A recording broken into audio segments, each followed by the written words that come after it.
Good morning. তোমরা কেমন আছো? আশা করি, বলো আশা করি ভালো আছো। আমি অনেক ভালো আছি। যাই হোক, চলো এখন সকাল থেকে ভিডিওটা শুরু করছি। এখন সময় 6:30। আর মা দেখো সব রকম বাগিয়ে দিয়েছে।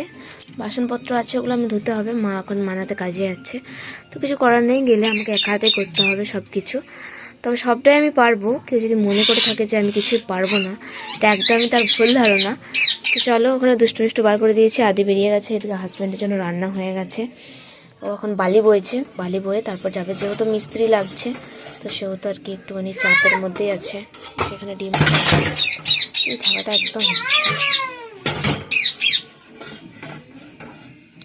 তো চলো, যাই হোক, তোমাদের সাথে যতটা পারবো ততটাই শেয়ার করবো। বুঝতেই তো পারছো এই বাচ্চা ছেলে নিয়ে কাজ করা কতটা সমস্যা।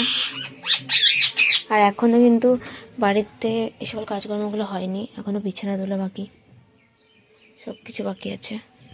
তো তারপর ওই সকল কাজকর্ম সারার পর বাসন ধুতে যাওয়ার আগে ভাবলাম গ্যাসটা অনেকটাই নোংরা হয়েছে, তো সেই কারণে ওটা একটু ভালো করে পরিষ্কার করে নিচ্ছি। আর সব সময় আমি নিরমা জল দিয়ে ধুয়ে থাকি, তবে আজকে আর অতটা সময় নেই, তো সেই কারণে আর কি এমনি কারেন্টে একটু ভিজিয়ে সব মুছে নিলাম ভালোভাবে। কারণ প্রত্যেক দিন ভোরবেলায় রান্না হয় আর গ্যাসের মধ্যে অনেকটাই নোংরা পড়ে থাকে। আর নোংরা একদমই আমার ভালো লাগে না, তবে সময় না পেলে ওটা নোংরাই পড়ে থাকে। আদার্স আর কারুর করার কোনো ক্ষমতা থাকে না যতক্ষণ না আমি করছি। এটাতেই আমার খারাপ লাগে যে যে কাজটা আমি করি সেই কাজটা যদি আমি সময় না পাই, সেই কাজটা যদি আমার শাশুড়ি মা করে দেন, তো এটাতে কী যে ক্ষতি হয়ে যায় সেটাই আমি খুঁজে পাই না। যাই হোক, এই সকল কাজকর্ম করতে থাকি। দেখো এই যে কাজতে যাব, আর তা করতে করতে দেখছি মিনা চলে এসছে।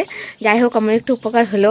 এই মাত্র ওকে খাইয়ে দিলাম, খাইয়ে দাইয়ে এই যে রেডি করে দিয়েছি। ও এখন স্কুল যাবে, কিন্তু এখন নিয়ে যাব না, আগে কাচ্ছি। আর ওর ব্যাগটাও রেডি করে রেখেছি, তো এখন ওইখানে যাব আর এগুলো কেচে নিয়ে গা। চলো, ঘরে এমনি সব কিছু কাজকর্ম করে নিয়েছি। আজকে স্কুলটা মনে হচ্ছে আমি যাব, ব্যাগ নিয়ে বেরিয়ে পড়েছি। আর আদি এখন ওখানে খেলা করছে, ওকে ডাকি, চলো দেখা যাক ও যায় না যায় না। চলো, এখানে সবাই খেলছে। ও এখন আদি এখন খেলছিল। আদি স্কুল যাবে তো? তুমি ছিঁড়া প্যান্টটা খুলে নাও। এদিকে এসে দিদিমণি ওকে লিখতে বলেছে গোল গোল করতে, তো ও সেই জায়গায় গোলের জায়গায় কি লিখলো সেটা তোমরা দেখতেই পেলে।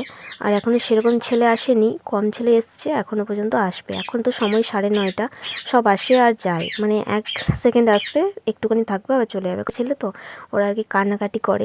মাছ দিয়ে দিয়েছি, আর এখানে আমি যাব গুরুকে একবার জল দেখাতে, আর চানে জলটাও নিয়ে আসবো। তো চলো, হাতের অবস্থা দেখো। এখন দেখো সময় 12টা, এখনও পর্যন্ত জলখাবার খাওয়ার সময় পাইনি। তো এই মাত্র ভাত নামালাম, আর সেই উনানেই আর একটুখানি আঁচ ছিল। আর আজকে তরকারি পাতি সেরকম কিছুই করবো না। তো চলো তোমাদের দেখাই। সেখানেই দেখো ছোট্ট কড়াইটাতেই চাপিয়েছি, সেরকম তরকারি করবো না, এক তরকারি ভাত করব, আর খাওয়ার সময় ডিম ভাজবো। তো সেই জন্যই আর কি আর অতটা ইয়ে নেই। চলো রান্নাটা করে নিই, খেতে হবে। তরকারিতে এইমাত্র জল দিলাম, আর এসে পরে এই যে খেতে বসে পড়েছি। বাঁধাকপি কালকের ছিল, সেটাই নিয়েছি, বাঁধাকপি মুড়ি আর পেঁয়াজ। চলো খেয়ে নিই। এইদিকে আদির অবস্থা দেখো কি করেছে, গোটায় সব ছড়িয়ে কিরকমভাবে খাচ্ছে দেখো। এতটা বদমাইশ, কিচ্ছু বলার নাই ওকে, দেখতে পাচ্ছ এত বদমাইশ। এদিকে মিনা দেখো খাচ্ছে, আর আমার এদিকে রান্না হয়ে গেছে। চলো দেখাই। শুধু একটি তো তরকারি বলেই দিলাম তোমাদেরকে প্রথমেই, এই যে এরকম হয়েছে।